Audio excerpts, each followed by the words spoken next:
Bon après-midi à tous, bienvenue à Sadeba. Je voudrais déjà nous excuser pour la semaine dernière.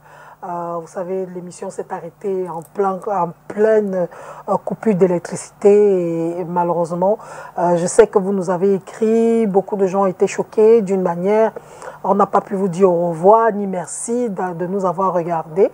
Donc on va profiter cet après-midi pour vous dire merci, pour vous dire merci de votre fidélité et merci d'être avec nous. Cette semaine, on va continuer toujours dans le même esprit que nous avons entamé la semaine dernière. Nous avons parlé du karma amoureux et pas plus tard que le week-end, on a eu un autre gros dossier qui est arrivé à nos oreilles. Cette dame qui a perdu la vie parce qu'elle était en train de poursuivre son mari qui allait chez sa tisa et elle est morte en route. Elle est morte en route et nous allons parler un peu du comportement des femmes mariées. Souvent, lorsqu'elles apprennent qu'elles sont trompées, elles n'arrivent pas souvent à se retenir. Donc, ce sera l'une des premières parties de cette émission. Et en deuxième partie, on va parler de la fin des temps, la fin du monde. On en parle de plus en plus. On dit que le climat est en train de se dégrader, tout est en train de changer, les comportements, les habitudes des gens, tout devient bizarre. Et on se pose la question, ne sommes-nous pas déjà à la fin des temps? On va en parler avec mes invités. On commence par le seul coq de la basse-cour. D'habitude, on commence par les femmes. Mais comme c'est lui le seul coq aujourd'hui, c'est l'évêque Jean-James Koundou. Bonjour, bienvenue encore à Sadeba. Merci Solange. Pour moi, c'est un honneur. Chaque fois, lorsque je suis invité sur votre plateau, ça me va droit au cœur. Voilà. Merci de m'avoir invité. Merci beaucoup. Je rappelle que vous êtes à l'église, vous avez une église en France, vous êtes à Paris, à Londres, et à Londres également. À l'île Maurice aussi en Guyane. Et nous sommes basés au Cameroun maintenant, du côté de Bonapriso. Oui. Ça fait bientôt un an. Vous êtes très mobile en tout cas. Tout à fait. Merci de nous retrouver. Apôtre Mirabel, bonjour. Bonjour Solange. Bonjour à l'évêque, bonjour à notre psychiatre, bonjour aux téléspectateurs et à tous les techniciens. Un bonjour particulier aussi à l'apôtre qui n'est pas là et à tous ceux qui nous regardent et bienvenue à Sadeba. Voilà. Et puis on termine par la grande Cathy Etandé. Bonjour Cathy Etandé. Bonjour Solange, bonjour à tous les téléspectateurs. C'est toujours un honneur pour moi de venir ici pour débattre des problèmes sociaux. Absolument. C'est vrai que la semaine dernière, on avait fini à peine de parler des problèmes de couple et tout ce que ça comporte, on retombe encore dans un dossier qui est particulièrement choquant. Qu'est-ce qu'il faut faire quand on se retrouve dans une telle situation? Est-ce qu'il faut aller aimer quelqu'un au point de risquer sa vie? D'y laisser sa vie. Ou de laisser sa vie. Mais on verra au cours du débat ce que nous devons faire. Voilà. En tout cas, je vais commencer par l'évêque. Cette histoire est quand même rocambolesque, digne d'un film de science-fiction. Tu suis ton mari, tu vois le camion qui arrive, tu ne peux pas attendre le feu parce que tu ne veux pas qu'il se perde. Tu le suis au point où tu t'en vas rentrer en collision avec un camion, ta voiture détruite parce que tu suis ton mari qui te tromperait. Ce n'est même pas sûr.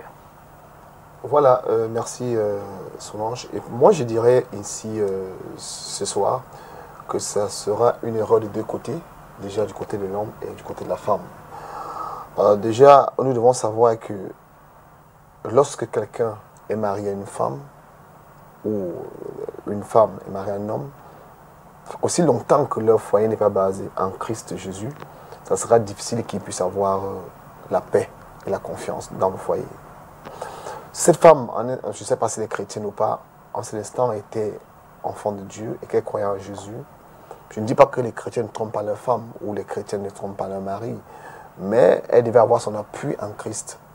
Je sais que c'est mon mari, même s'il me trompe, moi je reste à la maison, je prie l'Éternel, parce que Jésus est le seul qui peut vous donner la paix du cœur pour que s'il y a une situation pareille, c'est difficile, je comprends, c'est difficile. Je sais que c'est des moments très très compliqués lorsque vous avez votre femme ou votre mari qui vous trompe et parfois vous posez la question, qu'est-ce que je dois faire? Certains vont même jusqu'au meurtre, chercher même à détruire l'homme, empoisonner. Il y a beaucoup de cas de morts comme ça. Mais si vous avez Jésus avec vous, parce que c'est Jésus seul qui peut vous apporter la paix du cœur.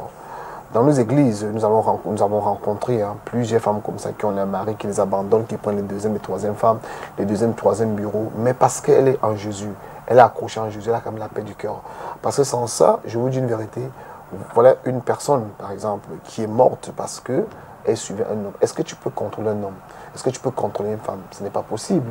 Parce que l'homme, même dans son bureau, la femme, même lorsqu'elle va au marché, ce n'est pas possible. Moi, je crois que ce que moi je peux apporter comme contribution aussi à nos frères et sœurs qui nous écoutent ce soir, c'est quoi? Si tu as ton mari qui te trompe, ta femme qui te trompe, tu dois te remettre entre les mains du Seigneur, remettre cette situation entre les mains de Dieu, prier. Nous avons eu des cas comme ça où les gens sont venus nous dire voilà, mon mari me trompe, ma femme me trompe.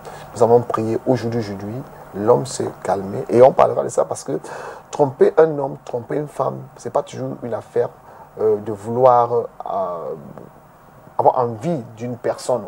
Parfois c'est spirituel. Parfois il y a des gens comme ça qui ne peuvent pas rester avec une seule femme. Ils sont mariés, mais lorsqu'ils sont mariés spirituellement, cet esprit les amène toujours à sortir hors du foyer parce que le diable n'aime pas le mariage. Le diable veut détruire le mariage. C'est pour ça que plusieurs aujourd'hui, vous allez vous rendre compte qu'une jeune fille, que peut-être ou un homme qui est marié aux esprits des eaux et qui se marie physiquement, vous croyez qu'il va rester stable dans son foyer? Ce n'est pas possible. Il sera-tu appelé à sortir? Il sera-tu appelé à aller satisfaire ses envies, je dirais les envies de l'esprit qui est en lui dehors, parce que cet esprit veut sortir avec plusieurs femmes pour contaminer ces femmes-là. Cet esprit maléfique qu'on appelle encore l'esprit incube et succube. Mais parfois, nous ne comprenons pas parce que nous ne savons pas ces choses spirituelles. On se dit, voilà, il me trompe. Voilà cette femme que vraiment, disons encore, désolé, hein, et puis ça fait mal au cœur. Nos condoléances à sa famille qui va prendre sa voiture. On a retrouvé même ces images, c'était une femme pleine de vie. Hein. Voilà. C'était même pas... quand on la voyait, je ne sais pas si vous avez vu ces photos, Cathy. Oui, justement, j'ai vu et ça a particulièrement retenu mon attention. Je dis que c'est regrettable qu'on en arrive là parce que, comme je disais tout à l'heure, on n'a aucune raison de laisser sa vie parce que un homme nous a trompés. Je ne dis pas que c'est des choses qui sont faciles à accepter. Il y a tellement d'émotions qui se mélangent dans notre cerveau quand nous subissons ce genre de choses. Ce qu'on remarque, c'est que quand on demande aux femmes entre être veuve et être trompée, ce qu'elles préfèrent, elles préfèrent être veuve. Ça veut dire qu'être trompée, ça rabaisse la femme. Ça lui montre qu'elle ne vaut rien, qu'elle est rejetée, elle n'existe pas. Et tout ça, ça fait très mal. C'est ce qui pousse souvent les femmes à vouloir réagir, à vouloir aller faire du mal à l'autre. Ça pousse même au crime. Les crimes passionnels que nous voyons, c'est parce qu'il y a tous ces mélanges d'émotions-là qu'on n'arrive pas à maîtriser. Maintenant, ce que les femmes pourraient faire, moi, je ne pense pas que ce soit la bonne manière, parce que encore apparemment, ce qu'elle disait, c'est que son mari la trompait tout le temps, mais maintenant, elle voulait avoir la preuve.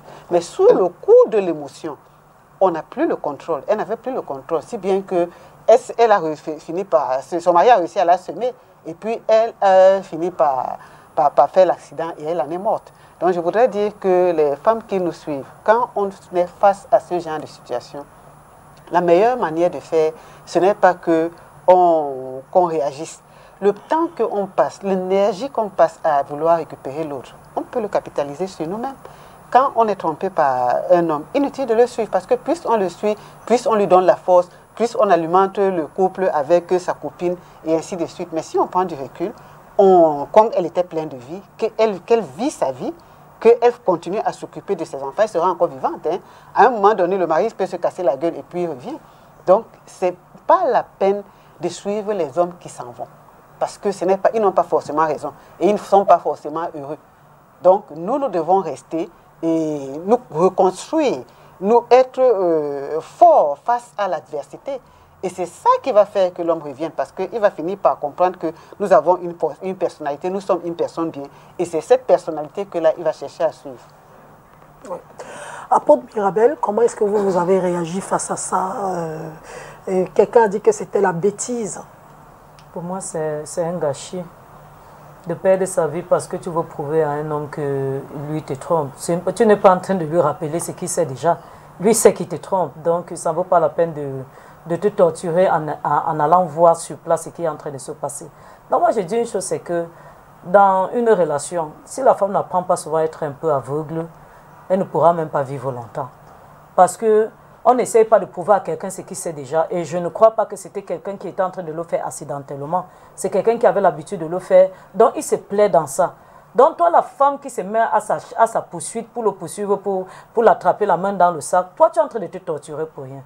Donc, je veux dire à une femme ici que si toi, tu as l'habitude de suivre l'homme pour aller voir avec qui il flotte et tout, pour faire des problèmes, lui n'a même pas de problème. C'est toi qui auras des problèmes. C'est toi qui auras mal au cœur. Je me rappelle un jour, l'une de mes copines, elle me dit, elle a surpris son mari avec...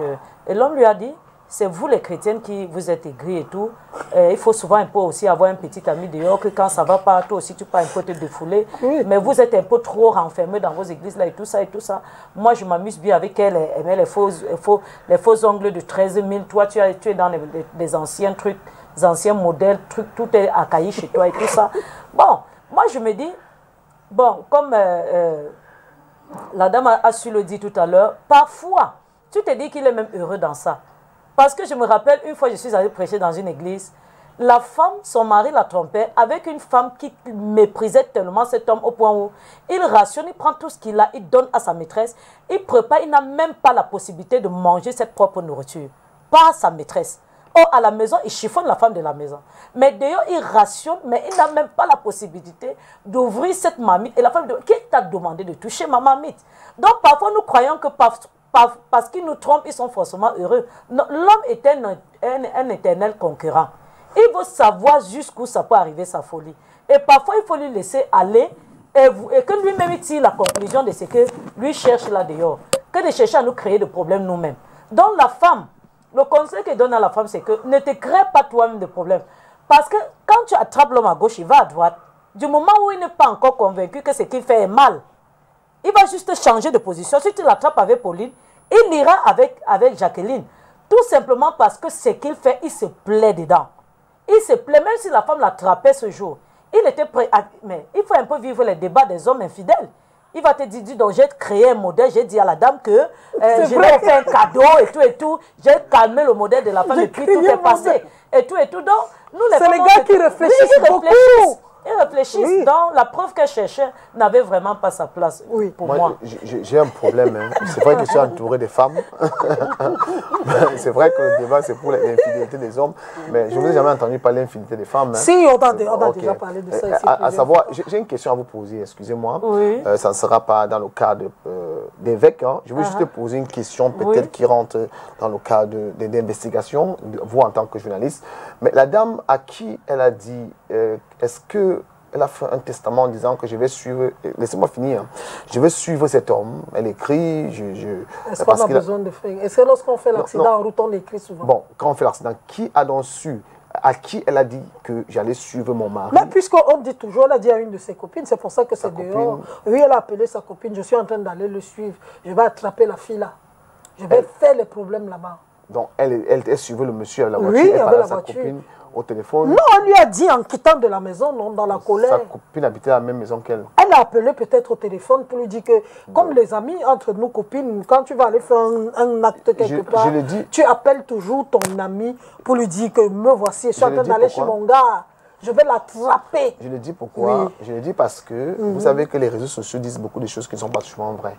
Okay? Moi, j'ai vu une séance c'était à Accra, où il y avait un monsieur, un humoriste quoi, qui priait pour une fille, et puis il enlevait les vêtements de la fille, il priait. En fait, c'était un théâtre. Et puis ils ont mis ça dans un réseau social, ils ont dit, voilà, ce sont les pasteurs qui le font. Ouais. Les gens commencent à écrire en bas, oh, voilà comment les pasteurs. Et ces choses se passent souvent. On peut prendre un accident qui s'est passé par... J'ai vu un truc la fois dernière, il y avait des corps des personnes, je ne sais pas dans quel pays, on dit que c'est la briqueterie au Cameroun. C'est des corps secs qui sont sèches, c'est plus de 500 corps. Et ils ont mis les réseaux sociaux, ils ont dit, alors ces corps-là, c'était à la briqueterie. Non, c'est pas ce qu'on raconte, c'est la vérité. Oui, mais c'est un peu ce que... Malheureusement, il y a des choses vraies, comme l'autre jour, on a fait une émission sur le monsieur qui agressait cette fille dans la voiture. C'était vrai. Oui, c'est vrai. On a parlé d'une histoire de... Non, à cette émission, ça débat, on ne fait pas les racontages du quartier. Les fake hein. news. Ici, là, il n'y a pas de fake news. C'est pour cela que Oui. j'essaie d'attirer un peu l'attention, dire que la nous, dame a donc dit. Non, on n'est la pas dame dans a les donc fake dit- news. Elle a donc dit. C'était qu'ils avaient des problèmes et le mari niait tout le temps que non, c'est faux. Moi-même, j'ai déjà vécu ça. C'est pour ça que moi, ce qui s'est passé, ça ne m'a pas choqué. Ça m'a choqué, mais moi-même, j'ai vécu étonné. ça. Je n'étais pas étonnée. Il y a un jour, j'ai suivi l'homme avec qui je sortais à une certaine époque. Je l'ai suivi. Il est parti avec la voiture. Moi, j'ai appelé mon chauffeur taxi. Je lui ai demandé de garer à côté. Il est venu à la maison. On a discuté. Il a mangé. Il a fait semblant de manger. Et je savais parce qu'il avait reçu un coup de fil bizarre. Et à la même heure, chaque jour, il éteignait son téléphone. Je ne sais pas si vous voyez, dès qu'il sortait de chez moi, dès qu'il est sorti de la maison, je vous parle de quelque chose que j'ai vécu. J'ai commencé, mon chauffeur, on l'a suivi. On a pris la même route, il est passé par Ndogbon, on est passé à Ndogbon.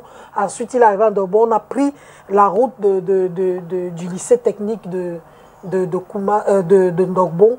On l'a suivi, il s'est arrêté. À un moment, il ne pouvait pas savoir que c'était nous, parce que c'était un taxi. Il ne pouvait même pas imaginer. Et je n'avais pas pris un taxi, un vieux taxi, donc j'étais dans un vieux taxi. Il s'est arrêté, il a chuté. Quand il sortait, j'ai vu comme c'était les préservatifs. J'ai su que j'avais eu raison de le suivre. Quand on a terminé, il s'est arrêté à une cité. Il y a une cité quelque part des étudiantes. Il y a une fille qui est entrée dans sa voiture. On est arrivé, on a fait le truc, on est arrivé chez lui, il habitait à Makepe. Quand il est descendu, je l'ai laissé entrer parce qu'il y avait une ruelle pour entrer chez lui. Et moi, je suis venu derrière en courant, comme un hasard. Et je l'ai attrapé la main dans le sac. Nous sommes entrés tous les trois chez lui. On s'est assis non, c'était une grande maison de la CIC. On s'est assis au salon et les problèmes ont commencé. Donc moi, quand j'ai appris ça, ça ne m'a pas étonné parce que moi aussi, j'ai déjà vécu ça. Oui, moi, je dirais que beaucoup de femmes le font. D'autres prennent même les motos. Voilà. Oui, et le mototaximan fouille. Oui. Il y a même qui payent pour qu'on suive leur partenaire. Les hommes aussi le font. Hein. Oui. Les hommes le font, mais comme nous les femmes, nous sommes... Sauf qu'elle a eu la malchance. Oui. Elle a voulu voir. Moi, c'était juste... Il était 1h du matin. Hein. J'étais dehors. Elle a fait station aussi. Moi, j'étais dehors jusqu'à 1h du matin.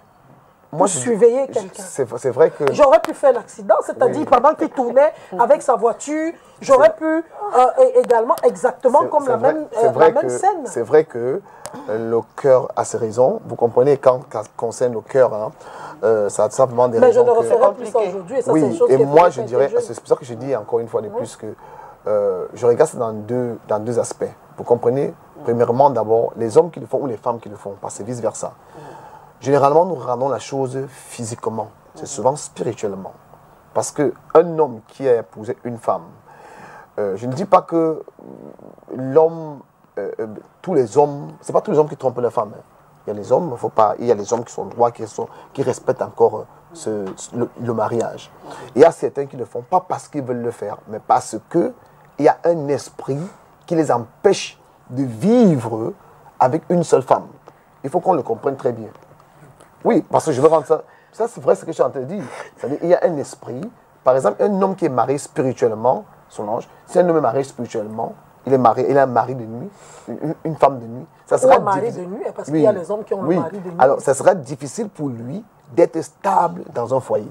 Et pour ça, soyez-en sûrs.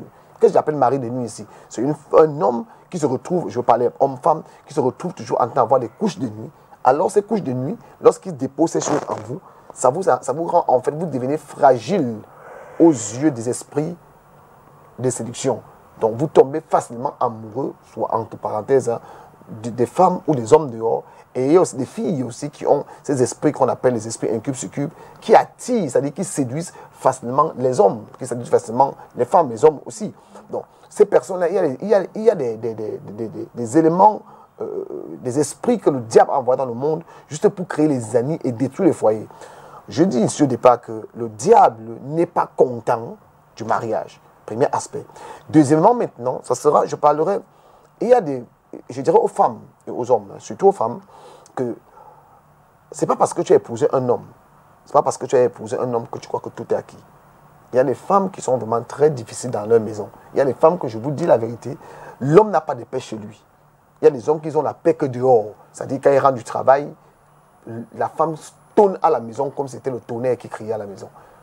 Il y a ce premier aspect. Il y a d'autres même, la femme, comme Solange disait, quand tu es encore hors antenne, c'est-à-dire que tu arrives à la maison, l'homme, la femme est là, elle a c'est-à-dire elle est habillée comme je dirais, comme les personnes du troisième âge, alors qu'elle n'a même pas 20 ans, elle n'a même pas 40 ans, parce qu'elle a fait des enfants, son ventre est devant, les fesses sont derrière, les seins sont partout. Excusez-moi le terme, hein, m'excusez. Le couscous, le foufou est posé ici, là. La télé, il y a l'huile, il y a la sauce sur la télé. La maison est désabrée. Et puis, quand l'homme rentre, il regarde, il se dit, mais attends, qu'est-ce que je fais ici? Et vous allez voir ce genre d'homme. Et quand il veut parler, tu te mets à crier. Et lorsqu'il va au bureau, sa secrétaire arrive, oh monsieur, qu'est-ce qui ne va pas? Mais vous avez des problèmes, monsieur. Et parfois même ces filles-là essaient d'entreprendre, d'entretenir leur patron. Et c'est là qu'elles prennent le cœur du patron. Donc c'est pour ça que je vais dire aux femmes ici, je dis ça parce qu'il y a eu plusieurs cas comme ça. Et c'est elles-mêmes qui vont charmer même leur patron. Hein. C'est-à-dire elles font ça parce qu'elles vont envoûter leur patron. Donc ça rentre dans plusieurs aspects. Je vais prendre ces deux aspects. Déjà, dans le domaine spirituel, l'homme peut être marié spirituellement. Maintenant, quand nous rentrons dans le domaine physique, il peut avoir aussi, la femme peut aussi poser des actes, des occasions à l'homme de sortir de son foyer.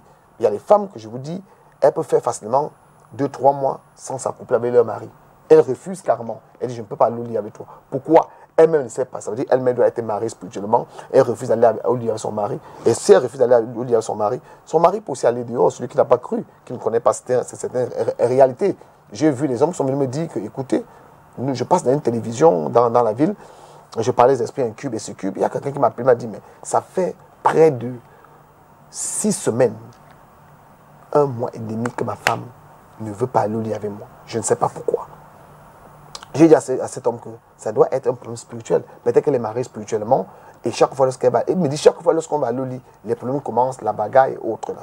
Bon, si tu as un homme comme ça, peut-être qui a une activité sexuelle un peu accélérée, il sera obligé peut-être d'aller dehors. Et lorsqu'il va dehors, il va trouver une femme qui l'entretient et qui a peut-être les atouts que toi, et ça sera difficile. Donc, nous conseillons à nos enfants, à nos chrétiennes, à nos frères, aux sœurs, que le mariage s'entretient. Les femmes, vous devez savoir que le mariage s'entretient. Mais pourquoi c'est trop facile de dire ça? C'est pas facile. Les hommes ne changent pas aussi. Les hommes tu t'es marié avec un homme. Au début, le premier jour du mariage, il était svelte, un monsieur mince comme ça, la beau gosse. Quand il enfilait l'habit, passait devant toi, tu étais contente. Après quelques temps, il a dit, ah, le gros ventre comme une femme enceinte. Pourquoi on ne dit pas aussi aux hommes qui se négligent?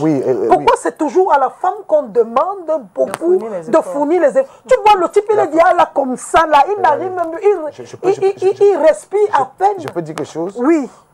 L'homme a été créé par Dieu, mais Dieu a créé l'homme brut. Mais la femme, Dieu a pris le temps de faire la femme. La femme, c'est la beauté. La femme, c'est quelque chose de précieux. Donc, la femme, vous êtes belle. Regarde comment vous êtes ici là avec moi. Moi, je suis venu, on ne m'a même pas maquillé, mais vous, on vous a maquillé. Vous avez des soucis, vous avez tout. Regarde comment je suis habillé. Donc, je vais dire quoi? La femme doit s'entretenir. Vous allez voir, même je vais prendre le cas de notre président Paul Biya. À quel âge il a épousé Chantal? Il pourrait aller prendre une maman comme lui. Une maman de son âge, mais il a plus une jeune fille. Ça veut dire c'est son choix. Non, pas son choix. Comprenez déjà que la femme est synonyme de beauté. La femme, c'est en fait la beauté. Donc, pendant que moi, je prends soin de moi, toi, tu ne me donnes plus le goût. Pourquoi on supporte les hommes malgré qu'ils ont changé, malgré qu'ils sont plus beaux, malgré qu'ils sont plus... Ils deviennent... Moi, on les supporte, mais vous... L'homme n'a pas besoin... aller guetter dehors. Allez tout guetter dehors, c'est pas malchance que vous allez attraper là-bas. Je n'ai pas dit ça. Il ne faut pas qu'on confonde. Je n'ai pas dit ça. Mais j'ai dit que l'homme, la beauté... L'homme n'a pas besoin d'être beau. Il y a l'adage Ekan qui dit que l'homme doit sentir mauvais comme le bouc. Mais ce n'est pas ce que je dis. Non, c'est un adage qui me dit. Ce n'est pas ce que je dis. Mais je dis ceci, l'homme n'a pas besoin, à un certain âge, l'homme n'a pas besoin d'être beau.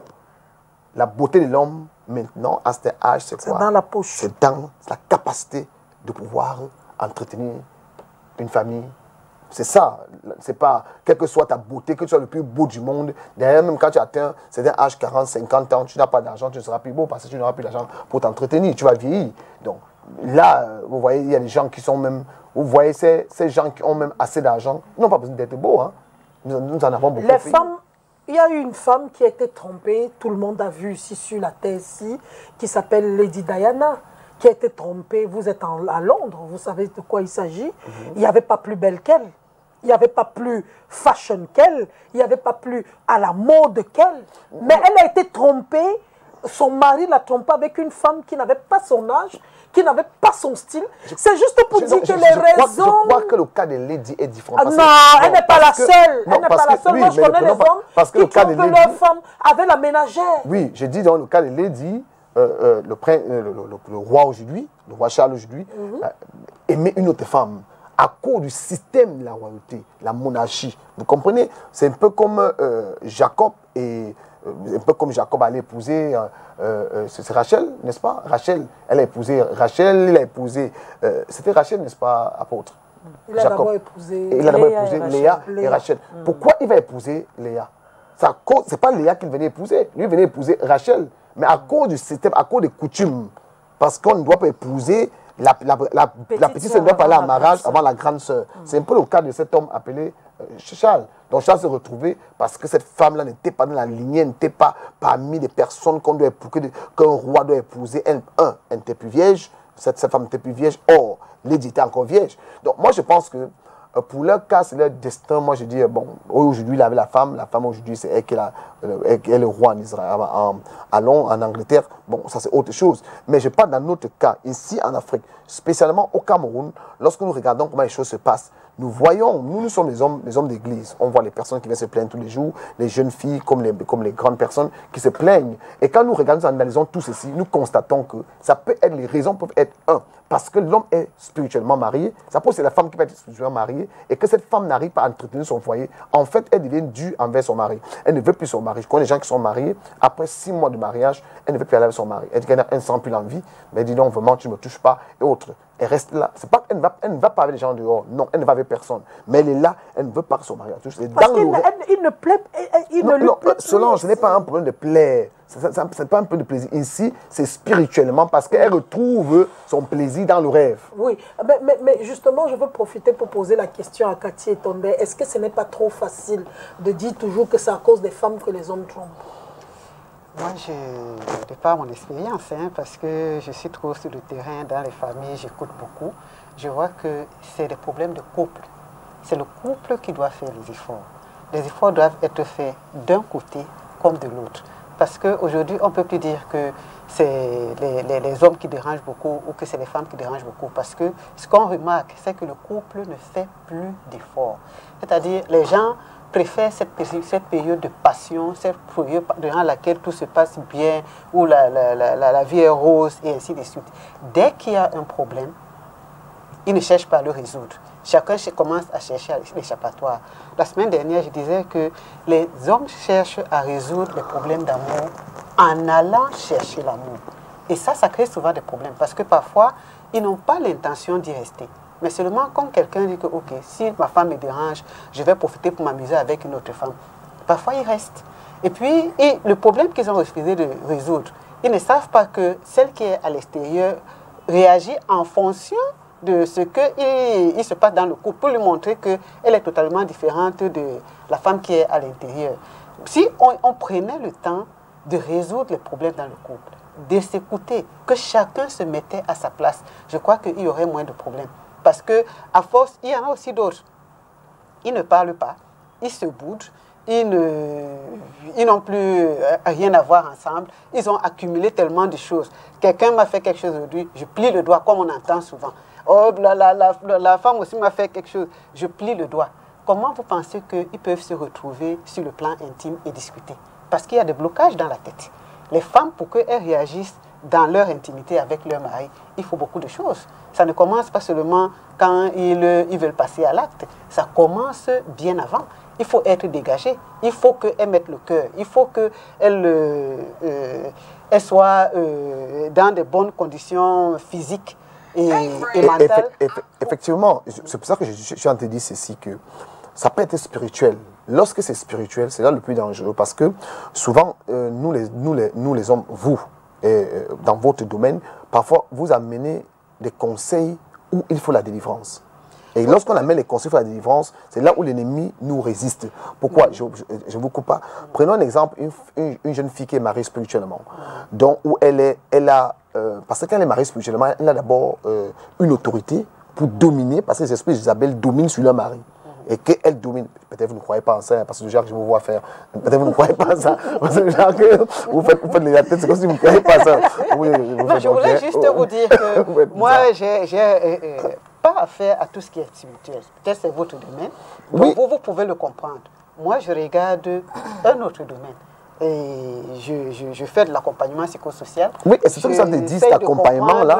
Oui, j'essaie de comprendre des problèmes de la société et j'apporte les solutions en fonction de ce qu'on me dit, en fonction de ce que je sais, en fonction de ce que je peux expliquer sur le plan psychologique. Effectivement, c'est la raison pour laquelle je dis le spirituel au-dessus de tout ce qui concerne psychologique. Parce que le spirituel domine sur la personne et la personne maintenant agit psychologiquement. C'est-à-dire une femme qui est mariée spirituellement, elle vous allez poser la question, elle dit je ne vais pas avec mon mari. Vous dites pourquoi? Elle va dire non, parce qu'il a porté un gros caleçon. Non, parce qu'il a un gros ventre. Non, parce qu'il est comme ça. Mais ce n'est pas la raison. Elle-même ne sait pas pourquoi elle le fait. Il faut un homme spirituel parce qu'avant chaque mariage, il faut qu'on comprenne cela, le couple doit leur passer à une délivrance. Parce que vous allez épouser une fille peut-être qui a un esprit de Mami Wata et qui est dans votre maison. Mais vous allez bagarrer avec elle tous les jours. Il y a des choses ou bien un homme qui est peut-être un esprit des eaux assez avancé. Mais vous aurez des problèmes.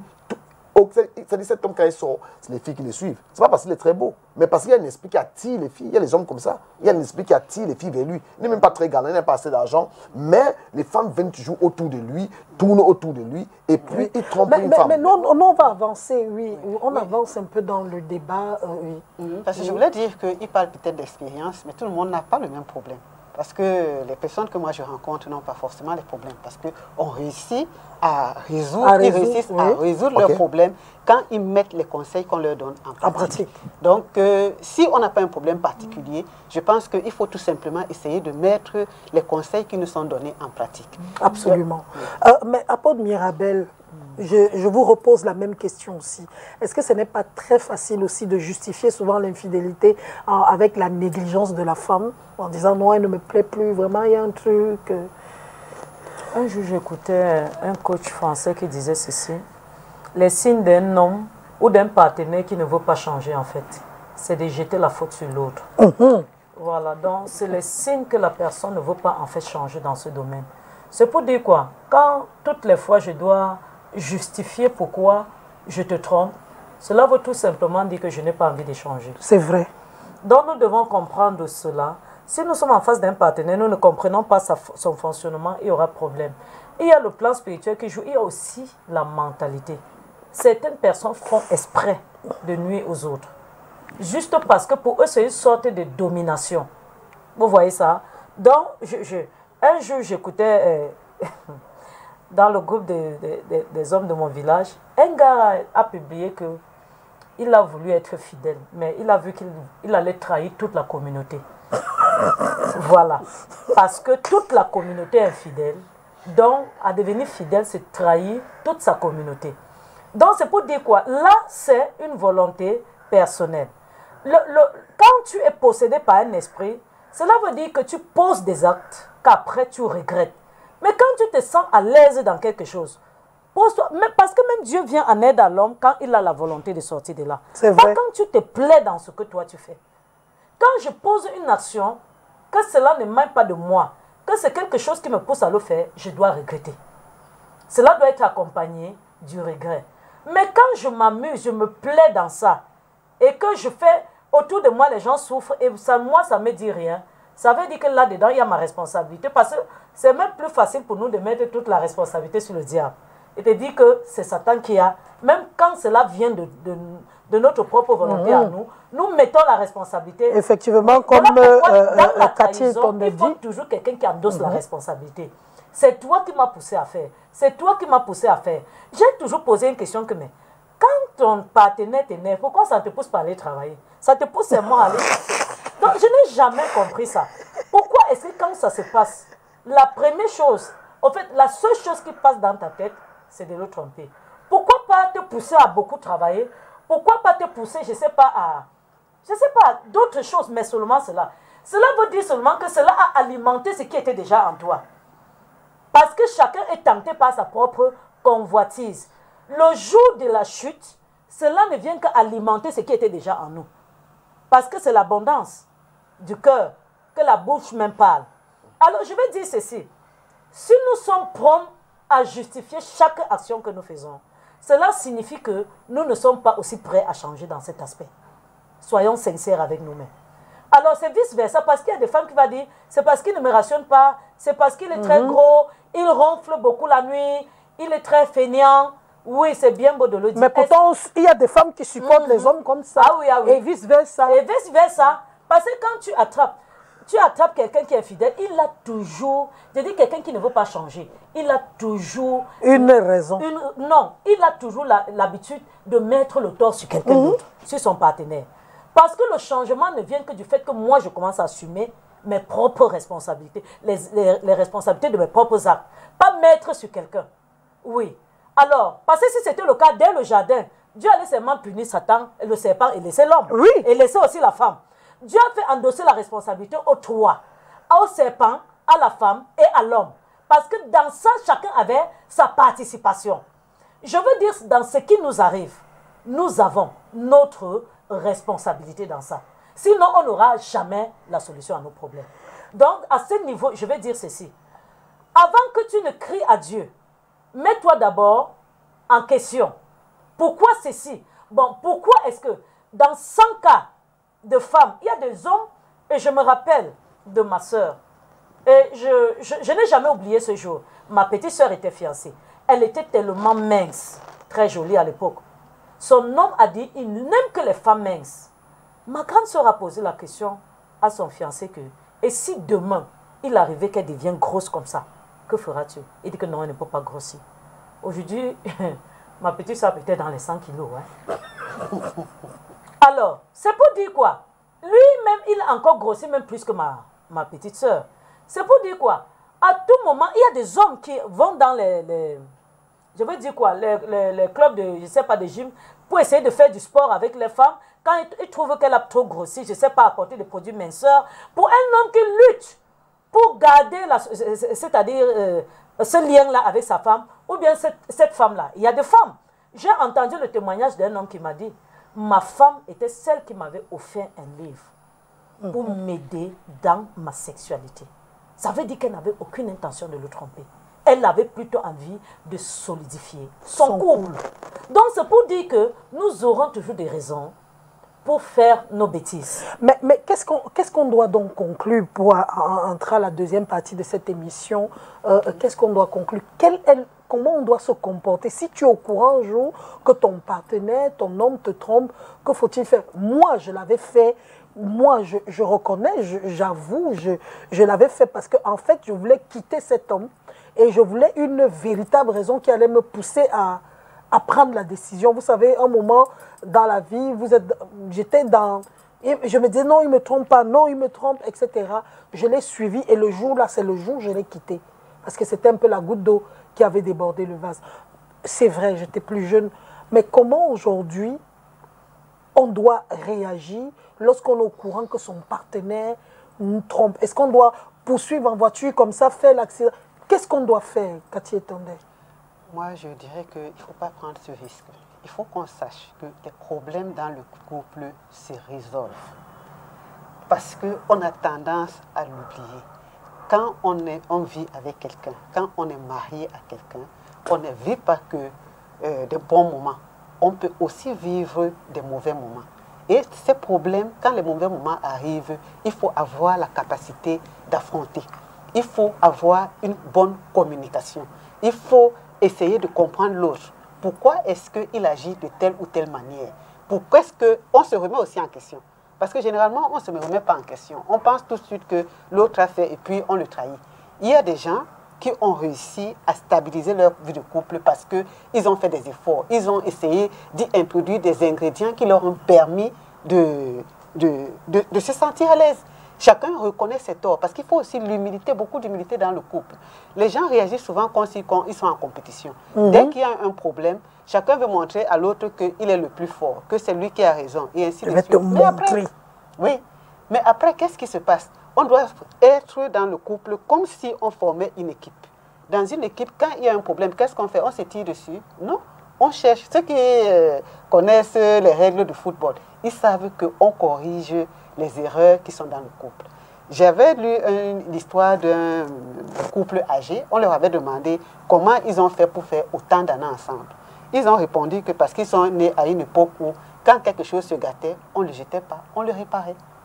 On répare le couple, on essaie de le construire. On essaie de donner à notre couple une bonne image. On essaie de lui donner une bonne base. Et ça, ce sont des valeurs que nous n'avons plus aujourd'hui. Et ça fait que quand il y a un problème, on a beaucoup de conseillers, on a envie de montrer qu'on n'est pas n'importe qui, donc nous ne pouvons pas avaler telle chose, on ne peut pas. Et puis parfois, on est tellement dans la compétition, dans la guerre, que personne ne veut lâcher le morceau. C'est vrai. Il faut parfois qu'une personne essaie de lâcher le morceau. C'est vrai qu'il y a aussi d'autres problèmes. Les changements. Peut-être je me suis mariée, j'étais mince, maintenant j'ai pris du poids. Qu'est-ce qu'on peut faire? Comme elle le disait tout à l'heure, il faut aider la personne qui est en difficulté à changer. Et quand la personne change, on est content.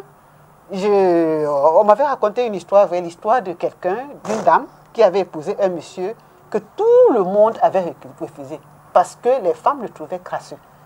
Et la dame a pris le risque de prendre ce monsieur et elle a transformé, parce que le monsieur ne savait tout simplement pas ce qu'il devait faire. Elle a transformé, et quand elle a transformé, les autres, tous celles qui l'ont refusé, ont fini par, ont commencé à la chercher par la suite, à chercher à être avec lui par la suite. Donc, nous-mêmes, nous devons faire des efforts. Chacun doit faire des efforts personnels. Chacun doit apporter quelque chose dans son couple pour que ça avance. Ce n'est pas l'affaire de l'autre. Et en même temps aussi, juste pour ajouter un peu d'eau à votre moulin, moi, je fais partie des jusqu'au-boutistes.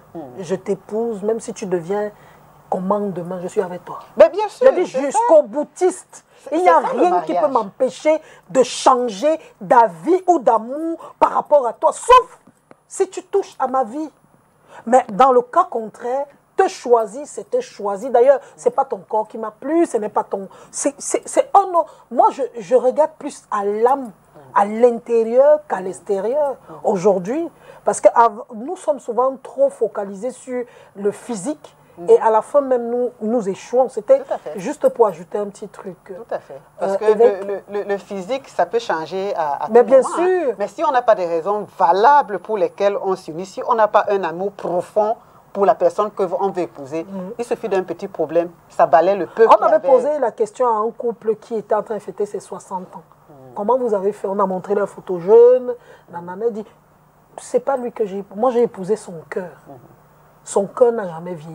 Tout à fait. Et le cœur est toujours autant amour. Il dit, j'aime cette femme de la même manière et d'ailleurs même je l'aime encore un peu plus. Tout à fait. Parce que comme ils ont réussi à résoudre leurs problèmes, ils ont vu les qualités l'un de l'autre. Parce que parfois, tellement on n'a pas le temps de résoudre les problèmes, on ne connaît même pas les qualités de notre partenaire. Mais quand on réussit à surmonter les difficultés, on finit par se découvrir, chacun finit par comprendre que l'autre a quelque chose de bon. Même s'il a des défauts, il a quand même quelque chose de bon. Et c'est comme ça que la complicité naît et elle demeure jusqu'à ce que la mort les sépare. Voilà, Comment se comporter donc? Oui, je dirais, si nous revenons un peu dans le cas de cette femme pendant la semaine qui a perdu la vie parce qu'elle suivait son mari, je pense que c'est une erreur, une très grosse erreur. Et comme je disais tantôt, que nous devons en fait mettre notre foi en Christ. Pour nous, hein, les hommes d'église, je dirais que si elle avait mis sa vie en Christ, elle ne serait pas en train de courir derrière cet homme. Elle serait dit, bon, je vais rester avec mes enfants à la maison parce que, bon, voilà, je laisse monsieur faire ce qu'il fait et je sais qu'il va revenir. Mais moi, comme vous avez dit tantôt, Catherine, mais s'il faut qu'on se mette à suivre ma femme, mettre les détectives privés, en fait, vous êtes en train de mettre encore le poignard dans la blessure qu'il a déjà fait. Je disais tantôt l'apôtre, il sait déjà ce qu'il fait, il sait que c'est mauvais. Et s'il va encore prendre plaisir à faire ce qu'il est en train de faire, c'est mieux de laisser. Et moi, les conseils que je donnerais à certaines personnes, si vous sentez que vous ne pouvez plus supporter ce genre de personnes et qu'il continue à vous tromper, toujours vous tromper, bon, mieux vous vous séparez de lui pour ne pas mourir comme cette dame qui est morte. On a eu plusieurs qui sont morts comme ça, à cause... On appelle ça la monjo, comme on dit au quartier. Nous prenons le cas d'une musicienne, une chantre nigériane, qui est morte. Elle aimait le gars. On dit qu'elle aimait le gars tapait sur elle jusqu'à ce qu'elle est morte. Qu'est-ce qui prouve qu'elle aimait le gars? Parce que le gars frappait sur elle, portait main sur elle, mais elle ne pas tenu informé à son pasteur. Son pasteur n'était pas au courant parce qu'il s'est désengagé. Là, donc, je n'étais pas au courant. Les enfants venaient me voir, mais personne ne m'a jamais dit cela. Et je crois que si le pasteur était au courant, il aurait puni son adepte. Donc, moi, je crois fortement que à nos sœurs camerounaises et d'autres qui nous regardent à travers le monde, si vous avez ce genre de personnes, ce genre de mari ou ce genre de femmes, ce serait mieux pour vous de prier et puis essayer de passer au dialogue, comme disait tantôt Catherine. C'est important d'avoir le dialogue parce que dans un foyer, quand il n'y a pas de dialogue, ça sera difficile. Pourquoi? Parce que l'homme peut faire ce qui est mauvais, la femme pose un acte, discuter, essayer de voir, amener. Parce que, en fait, le mariage, c'est pour le meilleur et pour le pire. Je veux revenir là-dessus, comme disait Solange tout à l'heure, que moi je vous ai dit quoi, une bouddhiste. Jusqu'au boutiste. Jusqu'au boutiste, bon. Bah, alors, je vais jusqu'au bout, elle veut dire les jusqu'au bout, et ça, j'encourage, même les hommes. On épouse une femme pour... Jusqu'à la gare. C'est pas parce qu'elle est devenue grosse, elle est devenue... Oui. Et comme je disais tantôt, que les femmes doivent faire des efforts. Même les hommes doivent aussi faire des efforts, effectivement. Mais dans le monde, ce que nous remarquons, c'est quoi? C'est qu'à cause du mouvement qui a tout se passer aujourd'hui, parce que nous sommes à la fin des temps, nous sommes à la fin des temps où tout est chamboulé. Vous voyez les femmes qui passent toute leur vie sur les réseaux sociaux et qui sont affectées par ces réseaux sociaux parce qu'il y a des femmes qui quittent même leur foyer. Hier encore, j'ai regardé une émission dans une chaîne française et ce qui est étonnant, c'est que la police était interdit à un hôtel de faire ils appellent ça les passes. Et alors la police est arrivée, ils ont vu le gardien appeler que voilà, il y a un homme ici dans une chambre qui fait entrer les hommes qui viennent coucher avec une femme, mais lui, il est à l'intérieur aussi. Ils ont pris une suite. La police est arrivée, la police a dit, mais monsieur, vous faites quoi dedans avec cette femme? Il dit, mais c'est ma femme. Et le monsieur a montré l'acte de mariage qu'il avait cette fille. Mais qu'est-ce qu'il fait? Lui reste au salon. Il est au salon comme c'est une suite. Tu viens, tu entres, il vous prend des rendez-vous sur Internet. Dès que tu entres, tu donnes l'argent, il couche dans le cahier. Tu vas dans la chambre, tu couches avec sa femme et tu viens donner de l'argent. Et puis tu sors, l'autre vient. Et quand la police vient, on les trouve, il dit non. Moi, je suis là. Vous toquez la porte. Dès que vous entrez, il va dire non, c'est mon épouse. Vous ne pouvez rien faire à un monsieur qui est dans une chambre d'hôtel avec son épouse. Alors, ça veut dire quoi? Ça veut dire que nous sommes à la fin des temps où les gens utiliseront leurs femmes pour la prostitution, où les gens utiliseront leurs enfants pour la prostitution. Les gens vont épouser, vont se marier et marier même leurs enfants. Donc, vous voyez, c'est la fin des temps et les choses sont vraiment confuses. Et nous, c'est compliqué. Et puis, quand c'est la fin des temps, on voit ce que Dieu est en train de faire. Et c'est la raison pour laquelle il faut encore que nous nous accrochons en Jésus. Parce qu'il n'y a que lui qui peut nous faire sortir de cette situation. Voilà. Justement, apôtre Mirabel, un dernier mot par rapport à ce sujet. Avant qu'on entre justement, on va parler des signes de la fin des temps que nous vivons aujourd'hui. Oui, nous devons comprendre que dans une relation, il peut y avoir de bons moments comme de mauvais moments. Il peut y avoir des moments où on est ce que notre partenaire veut. Et des moments que ça peut ne pas être ça. Pour plusieurs raisons. Parfois, des femmes, il y a des grossesses qui changent, le stress et tout le reste. Alors, je vais dire à quelqu'un que si on n'est pas préparé à ça, que le portrait qu'on s'était donné de son partenaire aujourd'hui, on peut ne pas avoir cela demain. Même le physique d'aujourd'hui peut changer et demain, on a un autre physique. Sinon, dans le cas contraire, on va juste changer de partenaire tout le temps comme de vêtements. Ou au cas contraire, il va falloir qu'on aide l'autre à changer dans ce cas-là. Donc, pour dire que, et aussi dire aux gens qui se donnent de la peine vraiment dans ce côté d'infidélité-là. Il y a plusieurs, là, même des empoisonnements qu'on a aujourd'hui, c'est à cause des histoires comme ça. Quand on soupçonne déjà un partenaire, on va parfois jusqu'à atteindre le niveau qu'il ne fallait pas. Parce qu'on a soupçonné ou bien que c'est même vérifié que ton partenaire est avec elle. Alors, je vais dire à quelqu'un, ça ne vaut pas la peine de sacrifier la vie de quelqu'un ou de sacrifier même ta propre vie parce que tu es jalouse. ou bien que tu veux essayer de prouver à un homme.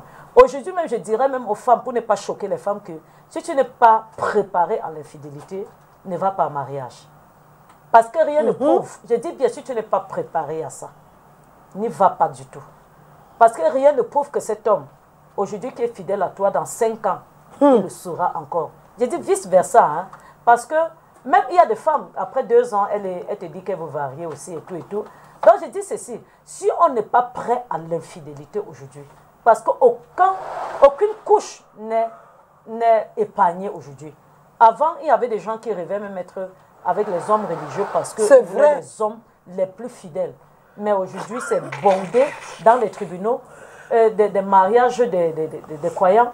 Et la cause, parfois, c'est leur fidélité.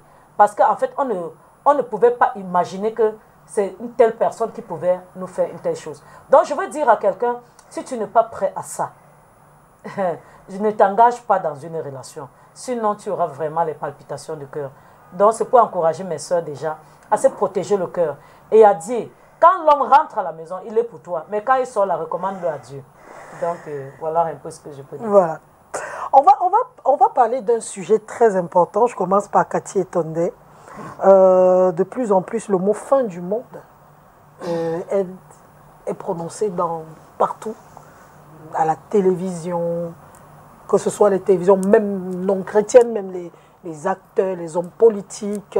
C'est devenu un mot très courant. On parle de la fin du monde, on parle des changements climatiques, on parle du monde qui est en train d'aller. Est-ce que vous percevez que nous sommes... vous croyez qu'on est vraiment au fin du monde là?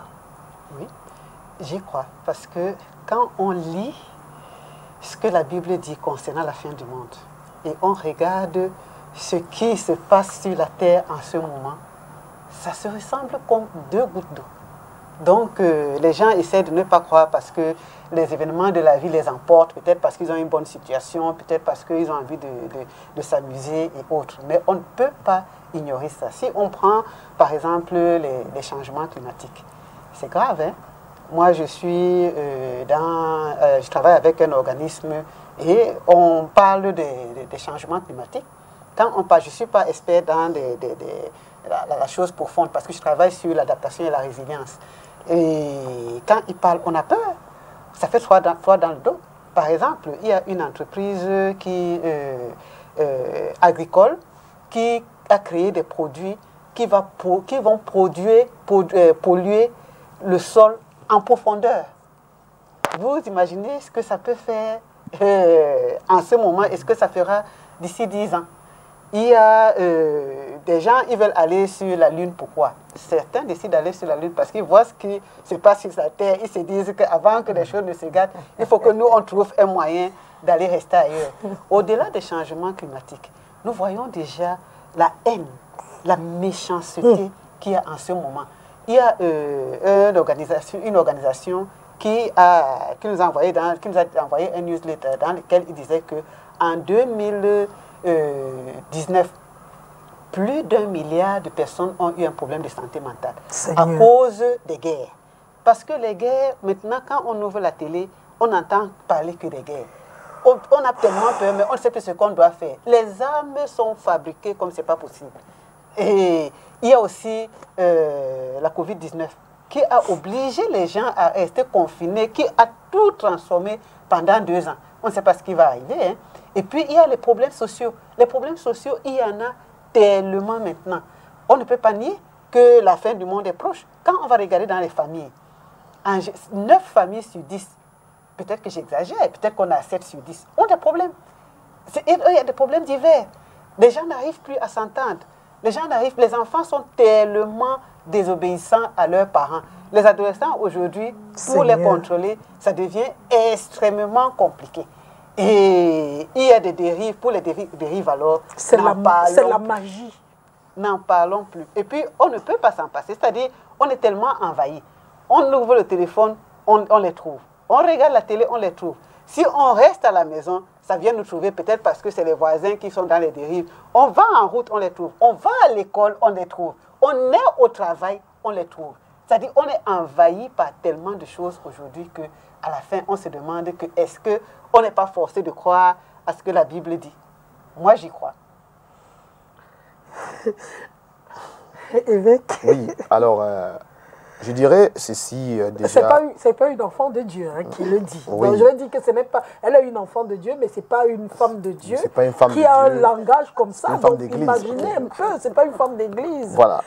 Donc, Parlant de la fin du monde, je vais lire un passage biblique ici qui dit « Quand au jour et à l'heure que cela se produira, personne ne le connaît, ni les anges, ni au ciel, ni le Fils de l'homme. » Jésus même dit à ses disciples que personne ne sait le jour, ni lui-même n'est pas au courant, lui qui est Jésus, même les anges, même dans les cieux. Mais alors, lors de l'avènement du Fils de l'homme, ce qui va se passer, les signes seront ainsi. Les hommes épouseront leurs femmes, épouseront même leurs enfants, comme au temps de Noé. C'est-à-dire que le péché va atteindre son paroxysme. oui, comme on voit aujourd'hui. Oui, un peu ce qu'on hier, voit. j'étais en train de, je ne vous coupe pas, j'étais en train de suivre, d'écouter un témoignage d'une fille dans un groupe. Elle racontait que l'homme qui l'a déviagé, c'était son père. Et toute sa vie, elle a souffert de son papa, qui a été son amant du premier, donc de 13 ans jusqu'à 32 ans, son père. Oui, mais c'est ça, quand nous voyons ce genre de choses, ça peut nous encore attirer notre attention que la fin du monde est proche. Vous parlez tantôt de la Covid-19 qui a éradiqué presque c'est plus que les guerres qui sont passées.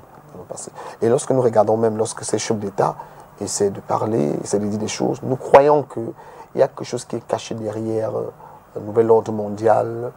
Macron l'a dit, hein, nous sommes en guerre. Son premier discours qu'il a fait par rapport à la Covid, il a dit 7 fois dans un discours de presque 38 minutes. 7 fois nous sommes en guerre. Ils ont même fait sortir l'armée pour venir. Et aujourd'hui, lorsque nous regardons ce qui se passe avec Poutine et autres, tout le monde est en préparation de la 3e guerre mondiale, où les gens, l'arme nucléaire est partout. On dit il y a l'arme nucléaire, on appuie juste un bouton, toute la terre va se broyer. Mais la vérité, ce que je vais dire aux gens qui nous écoutent ce soir, c'est pas l'homme qui va déclencher la fin du monde. C'est Dieu lui-même qui déclenchera la fin du monde. Donc, quel que soit ce qu'ils vont faire, ils vont appuyer les boutons chacun. Même si l'Amérique appuie son bouton, Poutine appuie, les Français appuient, tout le monde. Mais c'est Dieu qui va décider la fin du monde. Et la fin du monde, pour chacun, on doit le savoir. Plus nous posons des actes tels que, vous voyez des gens qui sortent avec des animaux. Aujourd'hui, des femmes qui sont transformées en hommes, les hommes qui sont transformés en femmes, c'est des choses qu'on n'a pas vues dans le passé, qui sont transformés en femmes. Je me demande même que si mon grand-père, il y a là peut-être 3 grands-pères en arrière, écoute, on lui dit aujourd'hui qu'il y a des femmes qui ont des sexes hommes et des hommes qui ont des sexes femmes. Ça existe. Vous voyez des hommes, comme disait Solange tout à l'heure, un homme qui sort avec sa fille jusqu'à l'âge de 32 ans. Et il n'a pas honte. Hein? Et tout ça normal. En Allemagne, on a vu des frères et sœurs qui sont mariés. Hein. Au Congo. Oui, qui sont mariés et on commence à faire des enfants. On a vu une femme du côté, je crois c'est du Rwanda, qui a épousé son fils. Parce qu'elle a tellement aimé son fils est devenu médecin. Et on les a mariés, ils ont porté la tenue, et vous allez à l'église se faire bénir leur mariage. Toutes ces choses encore peuvent nous prouver que nous sommes à la fin des temps. Ce sont des signes des fins des temps. Et on n'a plus besoin de se poser trop de questions là-dessus. La seule chose qu'on peut attirer l'attention des gens ici, c'est revenons en Christ Jésus. Parce que c'est lui. Parce que quand nous parlons de la fin du temps, il faut parler aussi de l'enfer. Parce que l'enfer existe.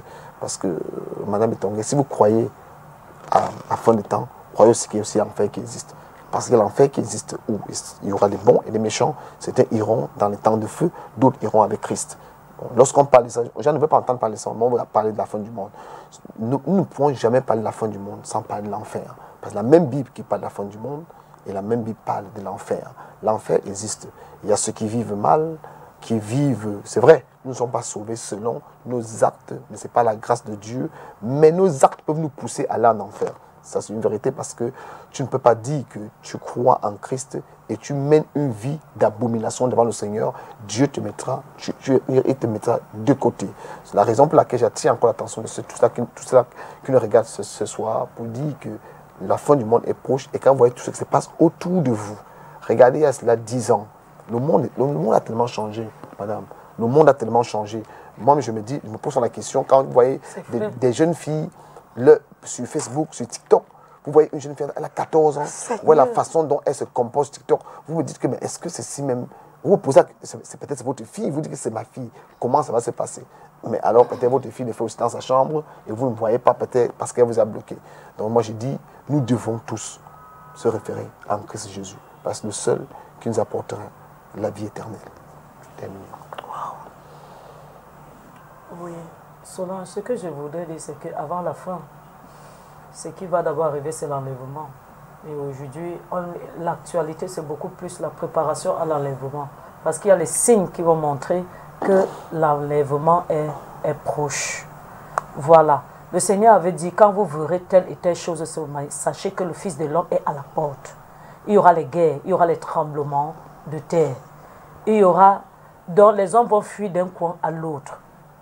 Quand nous regardons ce signe, souvent c'est que Apocalypse dit, Apocalypse 22 nous dit, Apocalypse 22 nous dit que celui qui se sanctifie davantage. Celui qui pêche davantage. C'est pour dire que quand nous voyons toutes ces choses-là, nous devons davantage nous sanctifier, davantage chercher la face de Dieu, chercher plutôt à être meilleur, de la même manière que le méchant veut être encore plus méchant.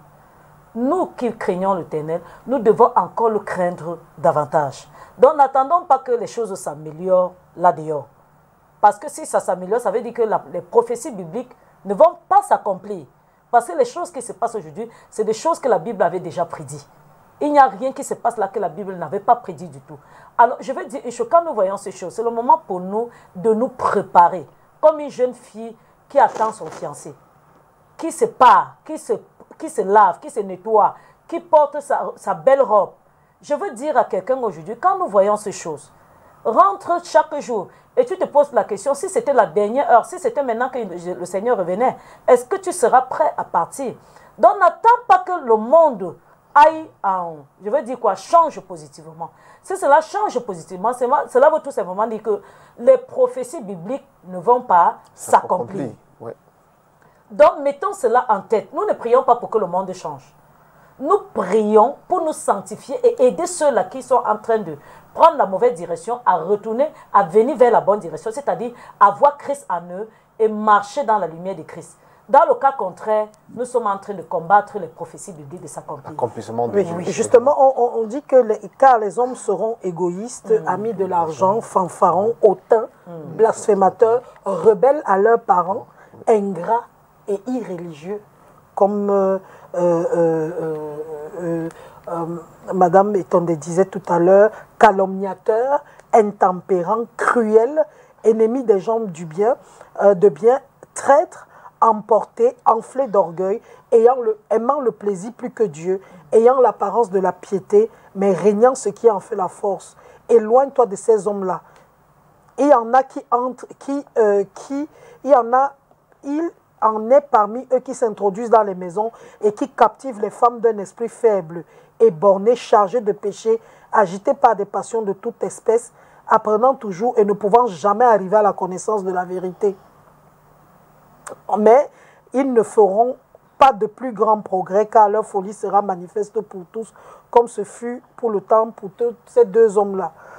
Voilà, donc il parlait des signes de la fin du temps, donc en dernier jour il y aura les temps difficiles, voilà, et on se rend compte aujourd'hui justement que les hommes sont devenus égoïstes, amis de l'argent.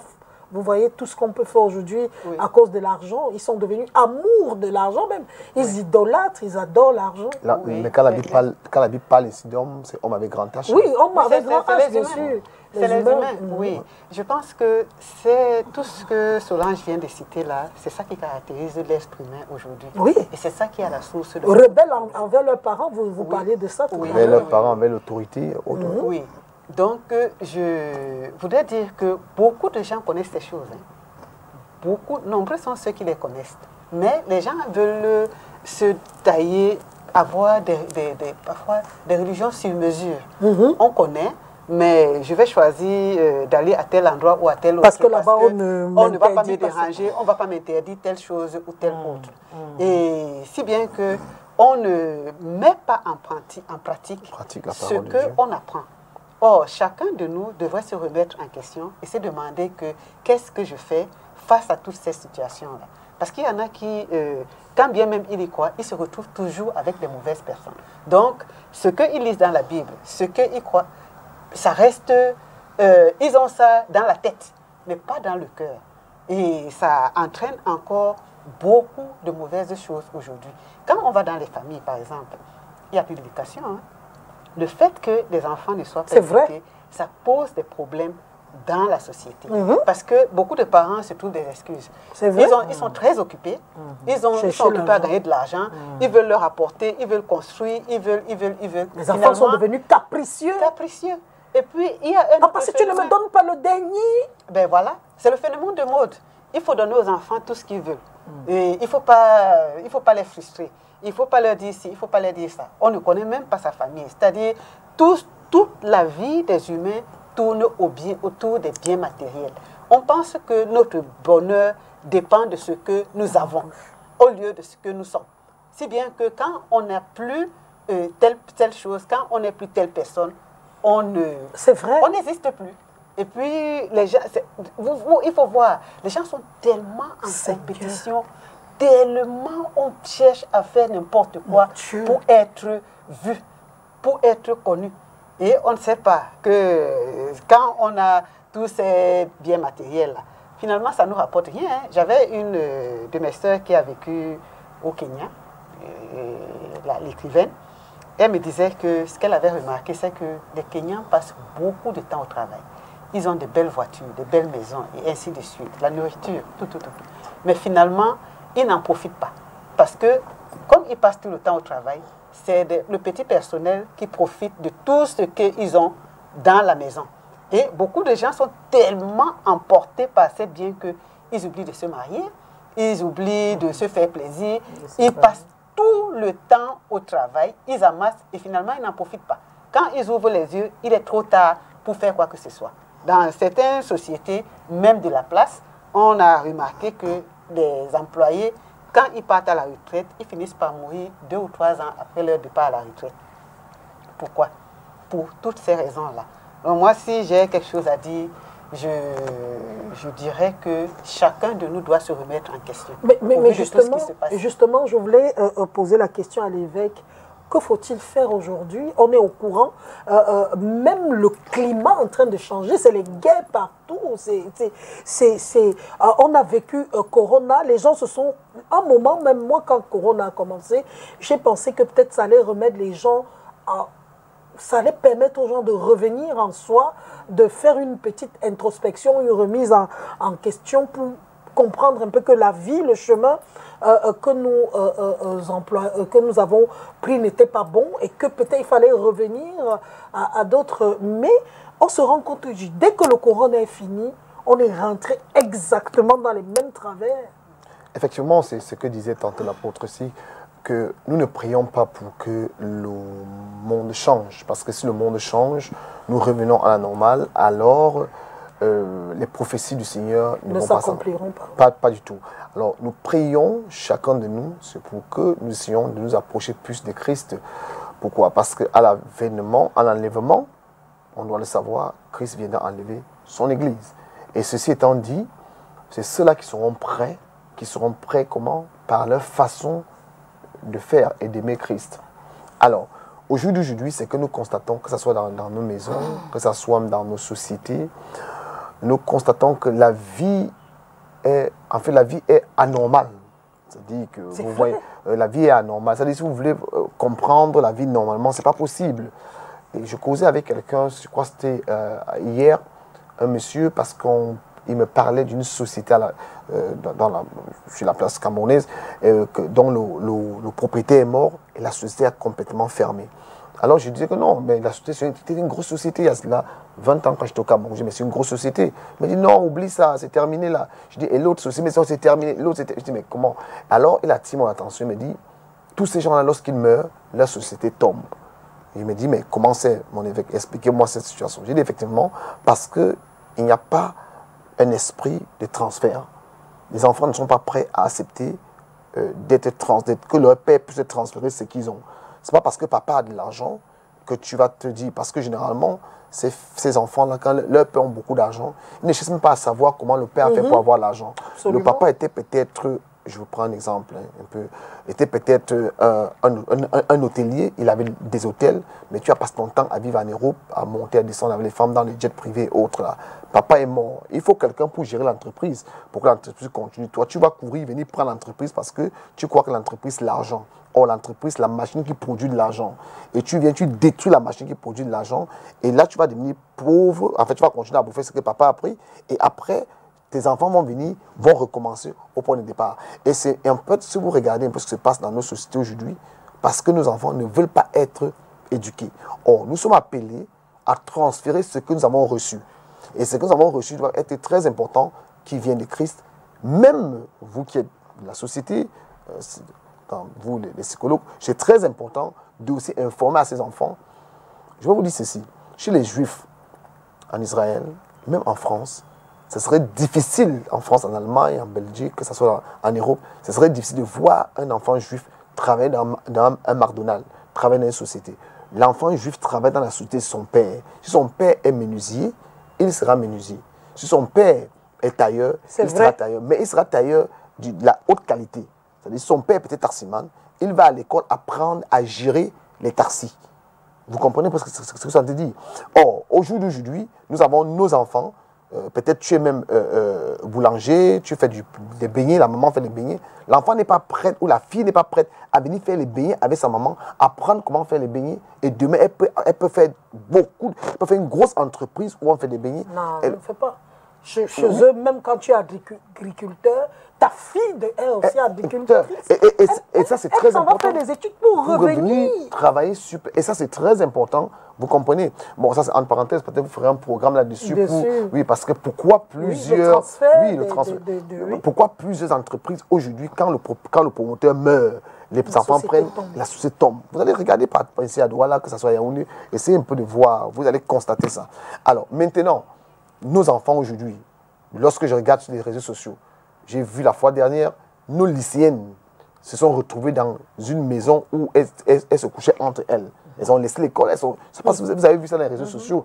Vous comprenez? Or, à notre temps, ce n'était pas ça. On va dire, oh papa, non, laisse-toi, tu as un vieux temps. Ça, c'est le vieux temps. C'est passé. Oui, mais bon, nous sommes à la fin du temps. C'est encore... Et nous, les parents, quelle est la responsabilité justement des parents? Oui, les parents, et c'est là où on doit comprendre que si nous continuons à suivre ce que les gens disent dehors, tu ne dois pas toucher à l'enfant, pas taper l'enfant, faut pas. Éduque ton enfant, comment tu as éduqué. Et moi, c'est comme ça que j'éduque mes enfants. Et là, je crois que vous le faites, vous allez arriver. Et surtout, en mettant Christ devant. Parce que un enfant, si la mère n'a pas cru, la mère arrive à la maison à n'importe quelle heure avec l'homme qu'elle veut, l'enfant va suivre les mêmes habitudes. Et ainsi, parce que la fin du monde viendra que par rapport au comportement, par rapport au changement du monde, qui est notre comportement à nous, comment nous nous comportons. Si nous nous comportons tellement dans l'abomination, ça tire la fin du monde.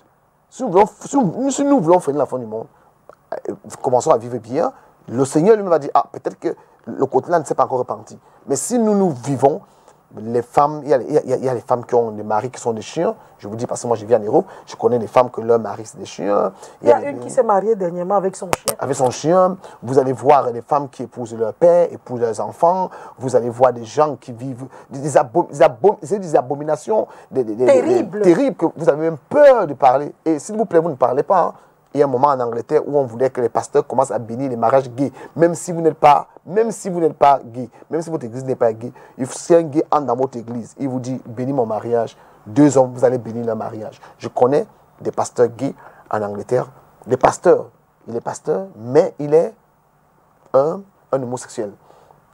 Et leurs églises, les grandes églises, parce que les homosexuels, il faut le comprendre, il faut le savoir, c'est des gens qui sont très solidaires. Je ne suis pas contre les homosexuels, je suis contre l'homosexualité. Parce que ce sont des bonnes personnes, mais qui ne savent pas qu'ils sont possédés par un démon. C'est des gens qui travaillent bien, des gens qui sont gentils, mais à cause de ces démons-là qui les tiennent, je crois qu'on parlera ça plus tard. Et je crois que le moment est arrivé que Christ aussi, que l'Éternel puisse nous aider à parler à ces générations. Parce que c'est une génération vraiment perdue. Je sais qu'il y a certains qui me regardent là, qui sont... Même au Cameroun, on en trouve déjà. On en trouve des hommes et des femmes. Et j'ai vu une là la fois dernière, elle est carrément lesbienne. Elle est venue me voir à l'église, elle me dit vraiment, moi je ne me sens pas attirée par les hommes. je me sens attiré par les femmes. Vraiment, pasteur, est-ce que tu peux prier pour moi pour que je puisse avoir, comme vous qui êtes dans l'Europe, me trouver une personne, une fille avec qui je peux me marier. Bon, j'étais un peu, je ne savais pas quoi dire. Je lui ai dit vraiment, je crois que je veux prier, mais pas ce genre de prière. Je préfère prier que ce démon sorte. Elle n'est plus jamais revenue. Elle n'est plus jamais revenue. Elle a dit, elle est venue me voir pour trouver une fille, pour qu'elle puisse se marier et elle puisse voyager avec la fille. Excusez-moi, est-ce que vous savez que ça aussi, c'est souvent un problème de papier? Parce que ce qu'on m'avait dit une fois, c'est que les filles et les garçons, hein, ils ont trouvé que le réseau de mariage ordinaire était déjà saturé. Donc, ils sont allés vers les homosexuels parce que là, c'était moins facile. C'était pas, non seulement c'était pas saturé, et c'était plus facile. Oui. Donc, quand ils le faisaient, ils étaient sûrs d'avoir le papier. Oui, effectivement, par exemple, en France encore, c'est plus activé parce qu'ils ont ce qu'ils appellent le Pax, c'est-à-dire que vous êtes à deux, si vous et moi, on est copains-copines, on va se faire la mairie, viser quelque chose et puis on vous donne les papiers. Bon, il y a deux garçons, c'est-à-dire les garçons qui le font. Bon, là, je ne parle pas de ce cas. Ce cas, c'est un cas des Africains qui veulent avoir les papiers. Non, beaucoup de gens aujourd'hui, même beaucoup d'Africains, quand ils arrivent là-bas, ils vont à la mairie, à la préfecture, dire que bon, moi je suis ici parce que j'étais chez moi, on m'a chassé, j'ai fui parce que je viens d'un pays qui préserve les droits des LGBT. Donc voilà, beaucoup de gens le font aujourd'hui. Je pose la dernière question parce qu'on est à la fin de l'émission déjà, à la peau de Mirabel. Que faut-il faire? Oui, ce qu'il faut faire, c'est une prise de conscience. C'est une prise de conscience parce que Dieu lui-même, il ne peut rien faire sans notre volonté. C'est le diable qui impose sa volonté à l'homme. Mais Dieu veut travailler avec l'être humain. Donc je veux dire ceci, c'est que n'attendons pas que les gens changent autour de nous, c'est à nous de changer. Et qu'au travers de nous, que les gens aient le désir de changer. Oui. Parce que la Bible déclare que nous sommes la lumière du monde. Ça veut dire que notre façon de vivre au quotidien, les gens observent, ont envie, peuvent copier cela dans le but de changer. Alors, si quelqu'un croit que les signes que nous sommes en train de voir aujourd'hui, il y a les tremblements de terre et tout ce que nous voyons aujourd'hui, et les gens qui se sentent à l'aise avec les sexes opposés. J'ai eu à recevoir des personnes aussi comme ça une fois, se sentaient tellement à l'aise dans leur bêtise que une est tombée enceinte, c'est-à-dire elle était bisexuelle, elle a même préféré évacuer les bêtises pour rentrer avec son partenaire femme. Voilà.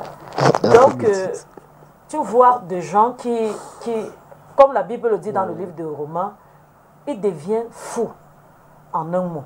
Ils deviennent vachement... Parce que beaucoup aujourd'hui sont à la recherche même des enfants. Hier se plaisaient dans cette mauvaise vie. Aujourd'hui pleurent pour avoir ne serait-ce qu'un enfant. Et là, je les rattrape sans compter les maladies incurables. Parce que j'en connais, ce n'est pas des choses que j'essaie d'imaginer. J'ai rencontré des gens avec ce genre de comportement qui viennent vers les serviteurs pour chercher la solution pour avoir un enfant. Parce que là, maintenant, on se retrouve avec une maladie incurable. On ne sait pas comment cela est arrivé. On s'en va s'opérer. Quelque temps après, ça reprend. Parce que là, il y a un esprit qui est entré en toi. Tu as dit que tu n'étais pas femme, que tu n'étais non plus un homme. Et maintenant, un esprit est entré en toi pour t'empêcher d'avoir c'est-à-dire une progéniture. Maman, je veux accoucher, je veux des enfants. Maintenant, toi-même, tu as décidé d'être ce que tu es. En un mot, maintenant, à la fin, tu es en train de regretter et tu recherches maintenant la solution pour dire à quelqu'un que ne cherche pas à défier Dieu.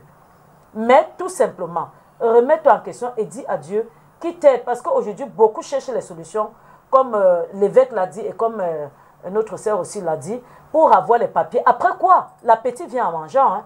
Et il y en a qui ne voulaient pas de ça au début, mais à force de vouloir un peu jouer ce cas de tout là, ils ont fini par se retrouver véritablement dans ces pratiques. Je dirais à quelqu'un de ne même pas commencer. De ne même pas du tout commencer cela. Donc, oui. Mais maintenant, pour terminer, quelle attitude on doit avoir, Catherine Tondé? Est-ce qu'on doit aussi suivre la masse? Oui, c'est pourri, c'est pourri. Est-ce que c'est possible d'être encore propre dans cette dans cette atmosphère pourrie? Bien sûr, on n'est pas obligé de suivre la masse.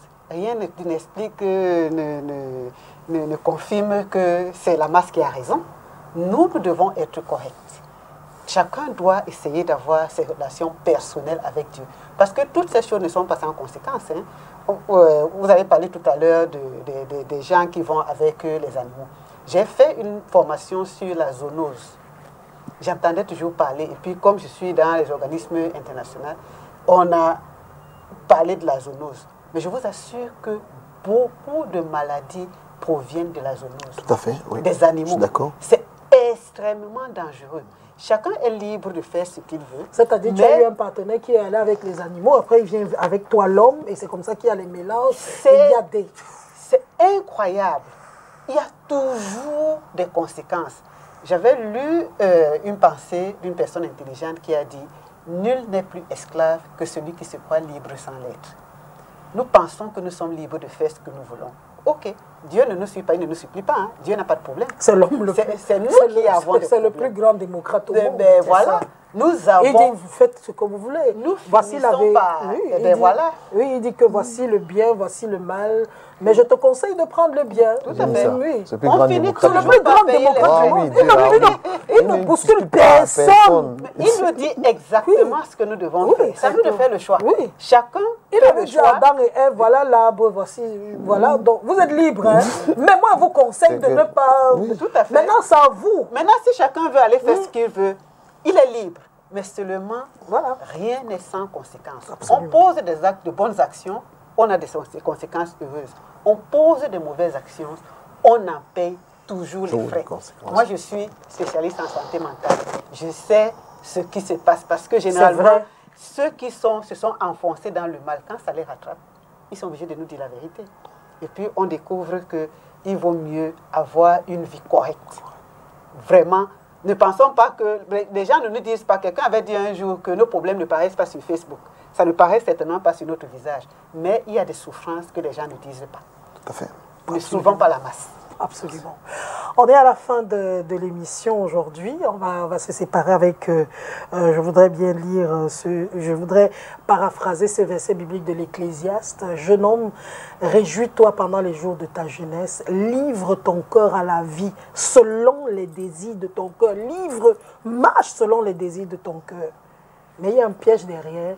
Il dit, mais sache que pour tout cela, Dieu t'appellera un jour en jugement. Donc, livre ton cœur, parce qu'il sait qu'à cette jeunesse-là, pendant la jeunesse, le cœur veut tout essayer, on veut tout faire, mais il y a un piège derrière. Ouais. Sache que pour tout cela, Dieu t'appellera un jour en jugement. Et ce n'est pas de paroles vaines. En tout cas, merci beaucoup à vous d'être venus sur ce plateau. J'espère que ce message, cette émission aura porté, parce aura la portée que nous attendons, à savoir le changement des mentalités. Pourquoi pas? Merci, évêque. Vous rentrez en Angleterre. Demain, oui. Donc, on vous souhaite un bon voyage. Merci.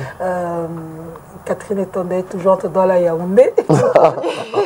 Je suis tout le temps partie.